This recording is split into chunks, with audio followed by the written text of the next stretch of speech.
Jerusalem, the Golden City, the city where God chose to place His name, the city where Solomon built a temple so magnificent that when its doors were opened and the Ark of the Covenant was brought inside, the priests could not stand to minister because the glory of the Lord filled the house, pillar of smoke by day, pillar of fire by night.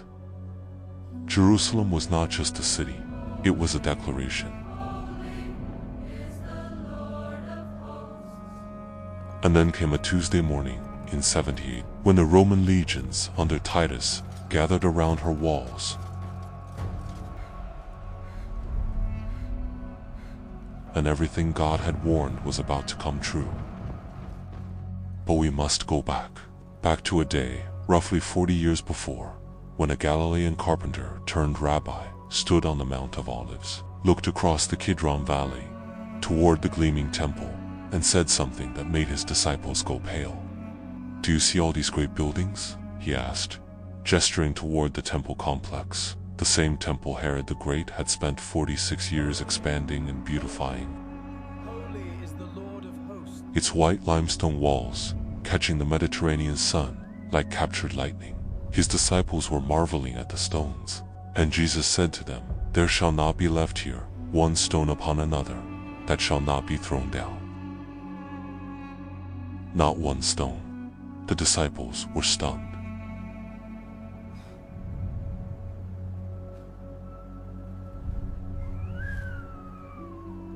This was not just the temple. This was the axis of their entire world. Their theology, their sacrifice, their national identity, it all revolved around this structure. So, they pulled Jesus aside privately on the Mount of Olives, and they asked him, "When shall these things be? And what shall be the sign?" And Jesus answered them. He told them about false prophets who would arise. He told them about wars and rumors of wars. He told them about earthquakes and famines. He told them about persecution, about betrayal, about the love of many growing cold. And then he said something precise, something that only makes sense if you understand Roman military strategy. He said, "When ye therefore shall see the abomination of desolation, spoken of by Daniel the prophet, stand in the holy place, then let them which be in Judea flee into the mountains." He told them, "When you see Jerusalem surrounded by armies, know that its desolation is near. Flee." That word would save lives. Those who remembered it would live. Those who didn't, history would swallow them whole. The years passed. The Roman occupation of Judea grew more brutal. Tax collectors squeezed harder.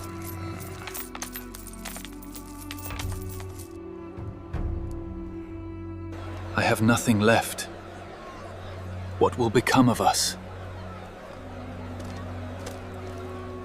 Procurators like Florus publicly humiliated the Jewish population and plundered the temple treasury. The people simmered. And then, in 66 AD, the pot boiled over. A Jewish revolt broke out, fierce, passionate, and ultimately fatal. The Zealots seized Jerusalem. They killed Roman soldiers. They declared independence.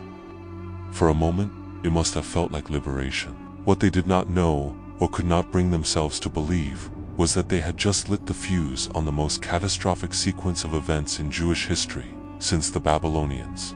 Rome did not tolerate rebellion.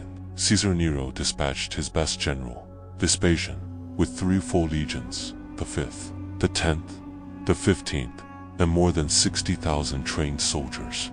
They moved through Galilee like a grinding wheel, crushing city after city. Run! They are through the walls! To the lower gate, quickly! Joppa, one by one, they fell. Push forward! Show no mercy! I will not kneel. And among the Jewish prisoners taken at Jotapata was a man named Yosef ben Mattatyahu, a Jewish general who would survive, change his name to Josephus, and write the only surviving eyewitness account of what was about to unfold. He would later describe what he saw with language that sounds less like history and more like apocalypse. Then Nero died. Then Galba died. Then civil war exploded across the empire, and Vespasian paused. But in 69 AD, Vespasian became emperor, and he handed the command to his son Titus, a young man, ambitious, utterly ruthless. And Titus picked up where his father left off, marching on Jerusalem with 4 full legions. Warring Jewish factions, the Zealots, the Sicarii, the followers of John of Giscala, the followers of Simon Bar-Giora, had turned Jerusalem into a battleground even before the Romans arrived. Food stores were burned. People were killed in the streets by their own countrymen. Men who tried to flee the city were crucified by the Romans outside the walls, so that those inside could see what awaited them.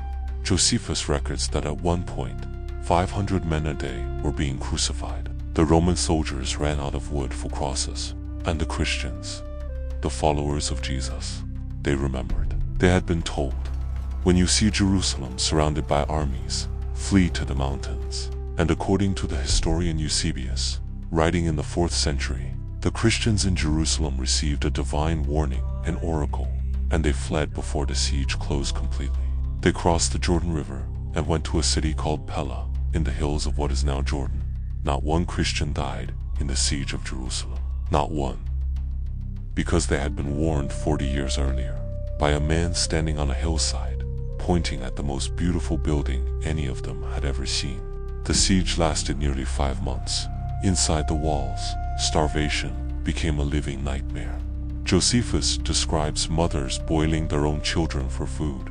Bodies rotted in the streets because there was no one left strong enough to bury them. The city's population, swollen with Passover pilgrims who had been trapped inside when the siege began, was eating leather sandals, whatever could be chewed. The priests continued offering sacrifices in the temple until there were no more animals to sacrifice. They offered their last lamb on the 17th day of the month of Tammuz, and then they stopped because they had nothing left to give. Then came August 30th, 70 AD, the 9th day of the Jewish month of Ab, a day already infamous in Jewish memory as the anniversary of the Babylonian destruction of the first temple in 586 BC. Titus had given orders that the temple was not to be burned. He wanted it as a trophy. But in the chaos of the final assault, a Roman soldier hurled a burning torch through one of the temple's windows. The fire caught, it spread, and Titus, by his own account, in his own words, as recorded by Josephus, ran to the temple and tried to order the fire extinguished. His soldiers didn't listen. They were beyond commands now. Victoria!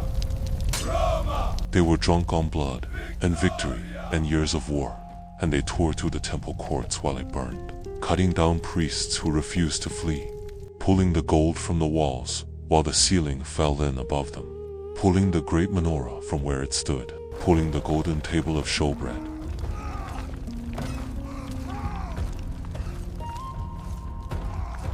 Pulling the sacred vessels of the most holy place out into daylight for the first time in centuries.